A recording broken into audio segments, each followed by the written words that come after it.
Assalamualaikum warahmatullahi wabarakatuh. Hello everyone and hello Bu Pratnya as our lecturer in English Phonetics and Phonology Class A. We are from Group 2 and we will discuss and talk about Chapter 5 and Chapter 6. First, let me introduce ourselves. My name is Audi Ainun Prodian Valentino. My name is Rozita Mardiyanti. And my name is Miranda Rachmadina Sultoni.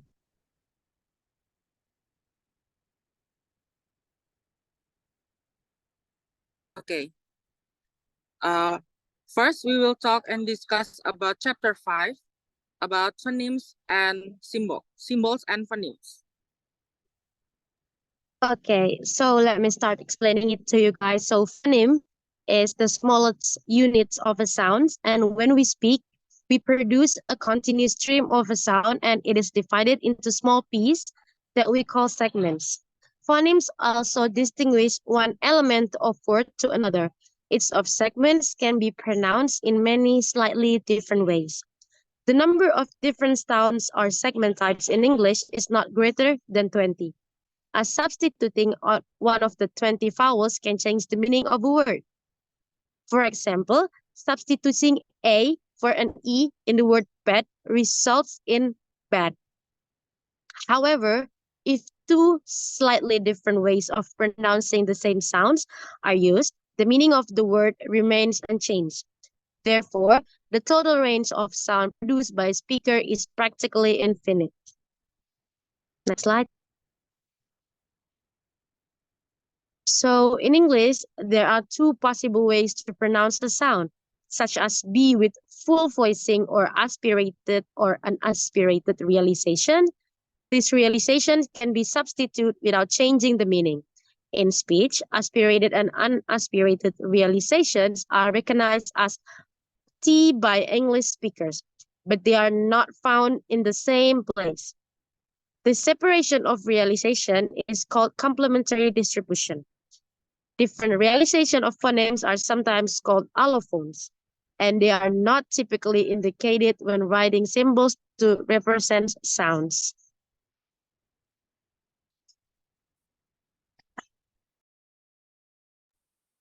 Next is symbols and transcription. Basically, the symbols are for one of two purposes. Either they are symbols for phonemes or phonemic symbols, or they are phonetic symbols. Number of phonemic symbols must be exactly the same as the number of phonemes we decide exist in the language. However, some of our symbols consist of two characters. For example, we usually treat the T and the integral sign in math. I don't know what's called it in linguistics, but the T and the integral as in the word like chip. So the T and the integral as one phoneme. So this phonemic symbol consists of two characters. Next slide.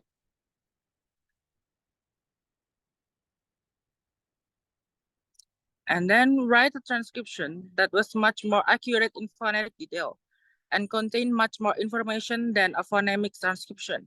Such a transcription will be called phonetic transcription. A phonetic transcription containing a lot of information about the exact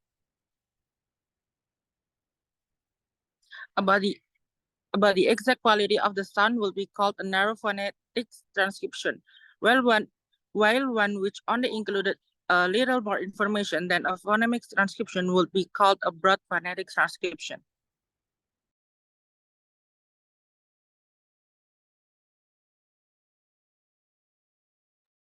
So the next one we are talking about phonology. Phonology is about how phonemes function in language and the relationship among the different phonemes. And we study the abstract side of the sound of language. We are studying a related but different subject that we call phonology. Only by studying both the phonetic and phonology of English, it is possible to acquire a full understanding of the use of sound in English speech. The next one is study of the phonemic system. The study of the phonemic system is often compared to a game of card and chess. In both cases, the importance lies not in the physical details, but in the function and relationship between the part. Likewise, in language, phonemes serve as a fixed chunk. They are essential for effective communication. Although there are variation in pronunciation, the important is the ability to use the entire set of the phonemes available. So for the next one is phoneme sequence and syllable structure. In every language, there are restrictions on the order of phoneme use. For example, there are no words in English that begin with the consonant sequence ZBF and no words that end with the sequence H. In phonology, we analyze the restriction and pattern that exist in a language, and this is usually done by studying the syllable in the language. For the next one is suprasegmental phonology. In suprasegmental phonology, important sound contrast not only occur between phonemes, but also include aspects such as stress and intonation. For example, in English, differences in syllable stress can change the meaning of the word, and the different intonation can change the function of the sentence. This kind of contrast extends across several segment phonemes and it's referred to as suprasegmental phonology. So there is a notes on problems and further reading. This chapter is theoretical, yeah, and not practical. Although there is a lot of materials to read about phoneme, most of it is quite difficult and assume a lot of background knowledge. So for basic reading, it is recommended to read Katamba, Karatenden, and Gigerich. So for there are many classic works such as Jones and Pike's phonemics. The topic of symbol is a broad one. So for the next one, so there is a conclusion. Conclusion chapter 5. In conclusion, phonemes represent the smallest unit of sound in language, essential for distinguish between words. The English language contains a finite number of phonemes, roughly around 20, but the variation in pronunciation are practically infinite due to different realization and allophone. Phonology explore how phonemes function and relate with a language, crucial for effective communication. Understanding both phonetic and phonology is essential for a comprehensive grasp of a language sound system. Thank you.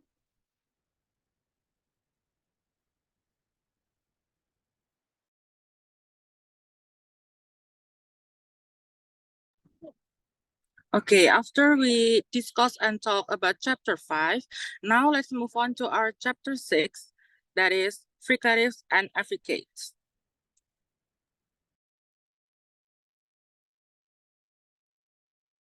Okay, so as you guys know that we are moving on to chapter 6, I will be talking about fricatives. Fricatives are a consonant that produce a hissing sound when air escapes through a narrow passage. They are continuant consonant, allowing for uninterrupted production as long as air is present. Plosives, on the other hand, are not continuants. To demonstrate the importance of a narrow passage, make a long hissing S sound and gradually lower your tongue to the roof of the mouth. And then the next one is affricates. Affricates are actually a complex consonants that begin as plosives and end as fricatives. Examples include the affricate at the beginning and at the end of the word church, which is composed of a T and J. However, the definition of an affricate is more restricted, as not all sequences of plosive plus fricative are considered affricates.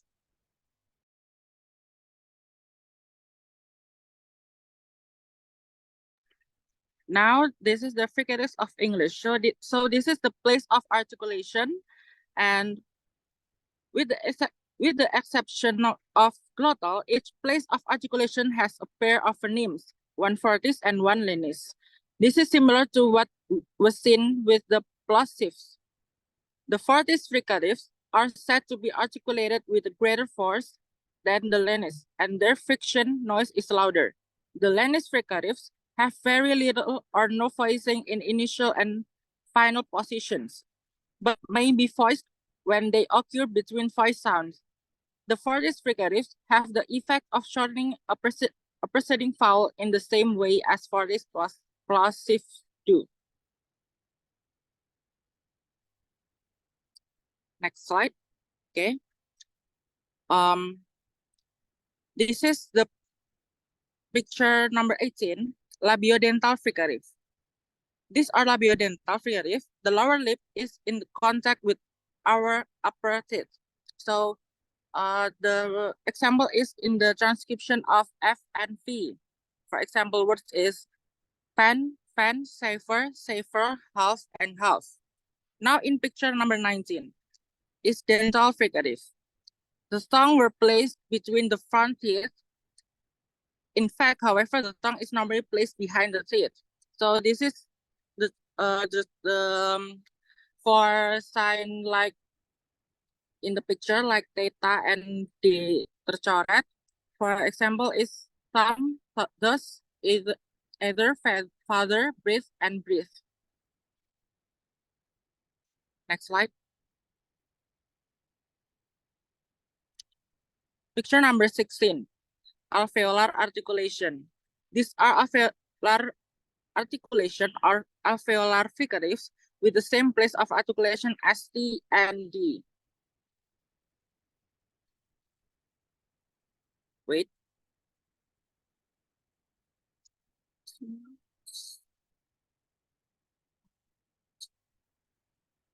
Okay. Next is picture number 20, post-alveolar fricative.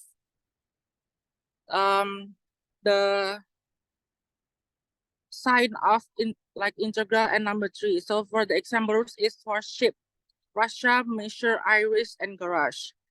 So back to picture number 16. This is for S and Z sign. Example word is zip, zip, facing, facing, rise, and rise. And you can see at the picture where is the place of the tongue and where is the place of the seat.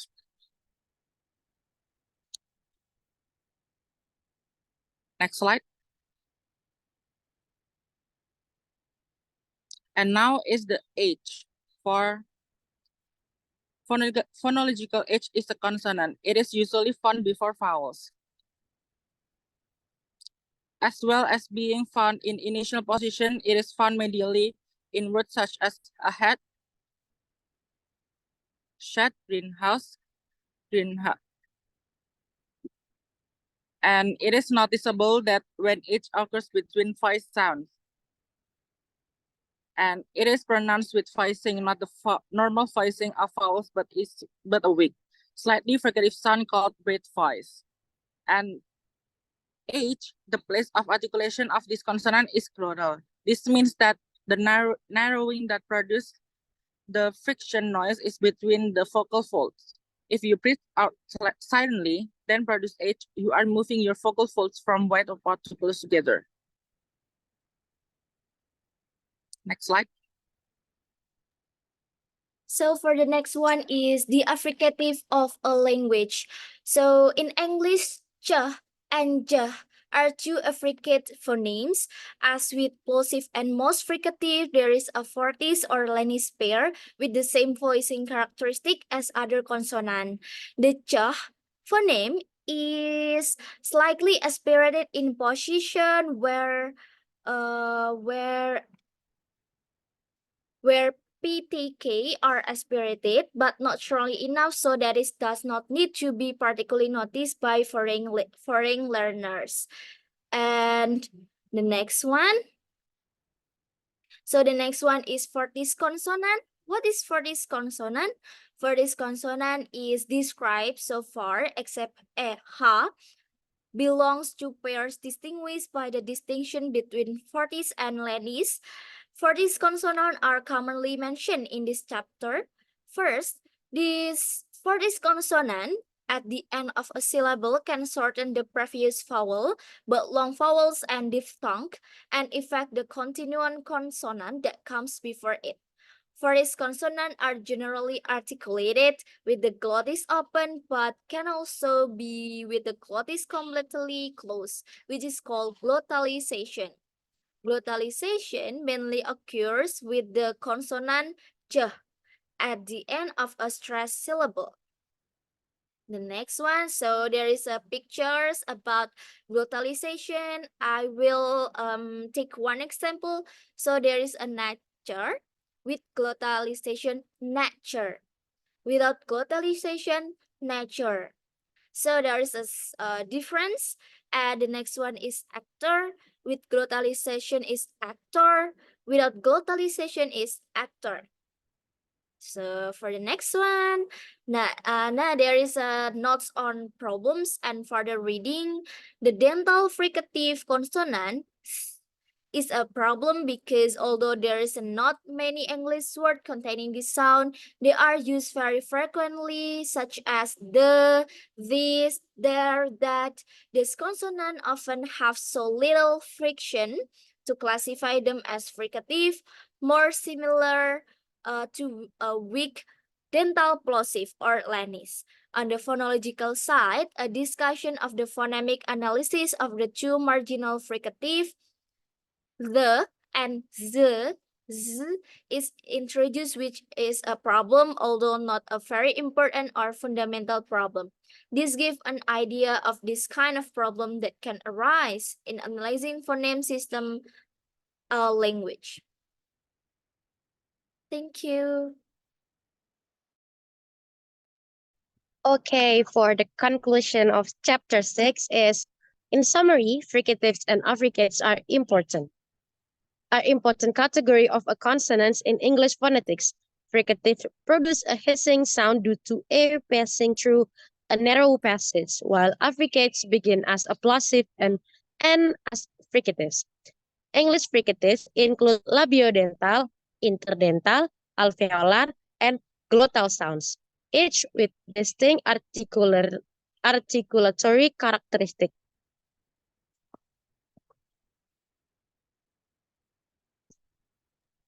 Okay, so I think that's all from our group. Thank you for listening and see you in the next meeting, everyone.